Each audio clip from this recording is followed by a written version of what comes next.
Hi friends, kitchen queen ಚಾನೆಲ್ಗೆ ಸ್ವಾಗತ. ಇವತ್ತು ನಾನು ನಿಮಗೆ ನುಗ್ಗೆಕಾಯಿ ಸಾರು ಹೇಗೆ ಮಾಡೋದು ಅಂತ ಹೇಳಿಕೊಡ್ತಾ ಇದ್ದೀನಿ. ಮೊದಲಿಗೆ 1 ಕಪ್ನಷ್ಟು ತೊಗರಿಬೇಳೆಯನ್ನು ತೆಗೆದುಕೊಂಡು ಅದನ್ನು ಚೆನ್ನಾಗಿ 2 ರಿಂದ 3 ಸಲ ತೊಳೆದುಕೊಳ್ಳಬೇಕು. ತೊಳೆದುಕೊಂಡಿರುವ ತೊಗರಿಬೇಳೆಗೆ 2 ಟೊಮೆಟೊ ಹಣ್ಣನ್ನು ಹಾಕಿಕೊಳ್ಳಬೇಕು.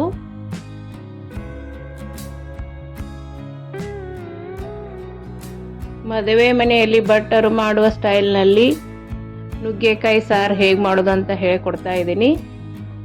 ಅದನ್ನು ಕುಕ್ಕರ್ನಲ್ಲಿ ಇಟ್ಟುಕೊಳ್ಳಬೇಕು.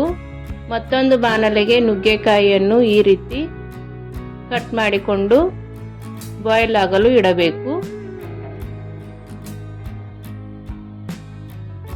ಈಗ ಒಂದು ಬಾಣಲೆಯನ್ನು ತೆಗೆದುಕೊಳ್ಳೋಣ. ಗ್ಯಾಸ್ ಆನ್ ಮಾಡಿಕೊಂಡು ಅದಕ್ಕೆ 1.5 ಸ್ಪೂನ್ನಷ್ಟು ಆಯಿಲನ್ನು ಹಾಕಿಕೊಳ್ಳೋಣ. ಈ ಬಿಸಿಲಿಗೆ ನುಗ್ಗೆಕಾಯಿ ತುಂಬ ಒಳ್ಳೆಯದು. ಬಾಡಿಯನ್ನು ತಂಪಾಗಿ ಇರಿಸುತ್ತದೆ. ವಿಡಿಯೋವನ್ನು ಪೂರ್ತಿಯಾಗಿ ನೋಡಿಕೊಳ್ಳಿರಿ. ಭಟ್ಟರ ಸ್ಟೈಲ್ ಸಾಂಬಾರ್ ಹೇಗೆ ಮಾಡೋದು ಅಂತ ಹೇಳಿಕೊಡ್ತಾ ಇದ್ದೀನಿ. 1 ಸ್ಪೂನ್ನಷ್ಟು ಜೀರಿಗೆಯನ್ನು ಹಾಕಿಕೊಳ್ಳಬೇಕು. ಈಗ 1 ಸ್ಪೂನ್ನಷ್ಟು ಸಾಸಿವೆಯನ್ನು ಹಾಕಿಕೊಳ್ಳೋಣ.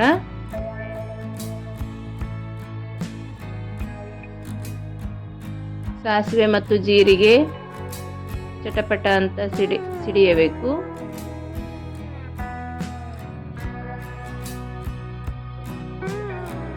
ಈಗ ಇದಕ್ಕೆ ಸ್ವಲ್ಪ ಹಿಂಗನ್ನು ಹಾಕಿಕೊಳ್ಳೋಣ. ಹಿಂಗ್ ಹಾಕುವುದರಿಂದ ತುಂಬ ಟೇಸ್ಟ್ ಚೆನ್ನಾಗಿ ಬರುತ್ತದೆ. ಈಗ 7 ರಿಂದ 8 ಎಸಳಷ್ಟು ಬೆಳ್ಳುಳ್ಳಿಯನ್ನು ಜಜ್ಜಿಕೊಂಡು ಹಾಕಿಕೊಳ್ಳೋಣ.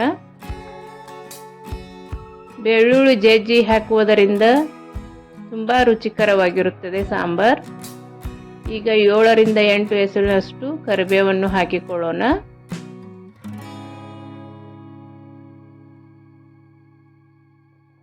ಈಗ ನಾನು ಇದಕ್ಕೆ 2 ಸ್ಪೂನ್ನಷ್ಟು ಚಿಲ್ಲಿ ಪೌಡ್ರನ್ನು ಹಾಕಿಕೊಳ್ಳುತ್ತೇನೆ.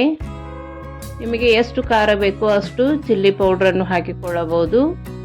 ನಾನು ಇಲ್ಲಿ 2 ಸ್ಪೂನ್ನಷ್ಟು ಚಿಲ್ಲಿ ಪೌಡ್ರನ್ನು ಹಾಕಿಕೊಂಡಿದ್ದೇನೆ. ರುಚಿಗೆ ತಕ್ಕಷ್ಟು ಉಪ್ಪನ್ನು ಹಾಕಿಕೊಂಡು ಚೆನ್ನಾಗಿ ಬಾಡಿಸಿಕೊಳ್ಳಬೇಕು.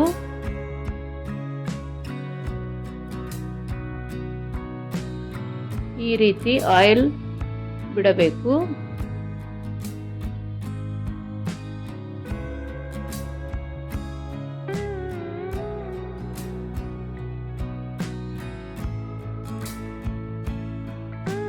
ಇದು ಚೆನ್ನಾಗಿ ಬಾಡಿದ ನಂತರ ಬಾಯ್ಲ್ ಮಾಡಿಟ್ಟುಕೊಂಡಿರುವ ಬೇಳೆ ಮತ್ತು ಟೊಮೆಟೊವನ್ನು ಹಾಕಿಕೊಳ್ಳೋಣ.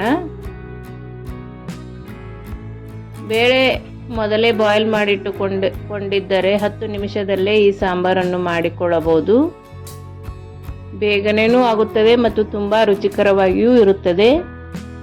ಇದಕ್ಕೆ 1 ಸ್ಪೂನ್ನಷ್ಟು ಗರಂ ಮಸಾಲವನ್ನು ಹಾಕಿಕೊಳ್ಳೋಣ.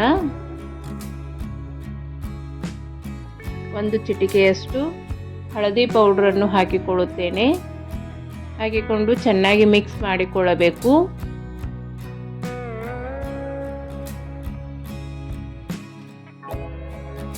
ಈಗ ಇದಕ್ಕೆ ಎಷ್ಟು ಬೇಕೋ ಅಷ್ಟು ನೀರನ್ನು ಸೇರಿಸಿಕೊಂಡು ನಿಮಗೆ ಎಷ್ಟು ತಿಳು ಬೇಕೋ ಅಷ್ಟು ಸಾಂಬಾರನ್ನು ಮಾಡಿಕೊಳ್ಳಬಹುದು. ಈಗ 1 ಚಿಟಿಕೆಯಷ್ಟು ಬೆಲ್ಲವನ್ನು ಹಾಕಿಕೊಳ್ಳುತ್ತೇನೆ. ಈಗ ಈ ಸಾಂಬಾರ್ ಚೆನ್ನಾಗಿ ಬಾಯ್ಲ್ ಆಗಬೇಕು. ಈಗ ಇದಕ್ಕೆ ಬಾಯ್ಲ್ ಮಾಡಿ ಇಟ್ಟುಕೊಂಡಿರುವ ನುಗ್ಗೆಕಾಯಿಯನ್ನು ಹಾಕಿಕೊಳ್ಳುತ್ತೇನೆ. ನುಗ್ಗೆಕಾಯಿ 7 ರಿಂದ 8 ನಿಮಿಷ ಬಾಯ್ಲ್ ಆದರೆ ಸಾಕು. ಅತಿಯಾಗಿ ಬಾಯ್ಲ್ ಮಾಡುವ ಅವಶ್ಯಕತೆ ಇರುವುದಿಲ್ಲ. ಸಾಂಬಾರ್ ಜೊತೆನೂ ಬಾಯ್ಲ್ ಆಗುವುದರಿಂದ ಅತಿಯಾಗಿ ಬಾಯ್ಲ್ ಮಾಡುವ ಅವಶ್ಯಕತೆ ಇರುವುದಿಲ್ಲ. ಇದಕ್ಕೆ ಸಣ್ಣಗೆ ಕಟ್ ಮಾಡಿ ಇಟ್ಟುಕೊಂಡಿರುವ ಸ್ವಲ್ಪ ಕೊತ್ತಂಬರಿ ಸೊಪ್ಪನ್ನು ಹಾಕಿಕೊಳ್ಳುತ್ತೇನೆ. ಈಗ ಇದನ್ನು ಚೆನ್ನಾಗಿ ಕುದಿಸಿಕೊಳ್ಳಬೇಕು. ಈ ರೀತಿ ಚೆನ್ನಾಗಿ ಕುದ್ದರೆ ನುಗ್ಗೆಕಾಯಿ ಸಾಂಬಾರ್ ರೆಡಿ ಆಯಿತು. ಇದು ಅನ್ನದ ಜೊತೆ ರೊಟ್ಟಿ ಜೊತೆ ತುಂಬ ಚೆನ್ನಾಗಿರುತ್ತದೆ.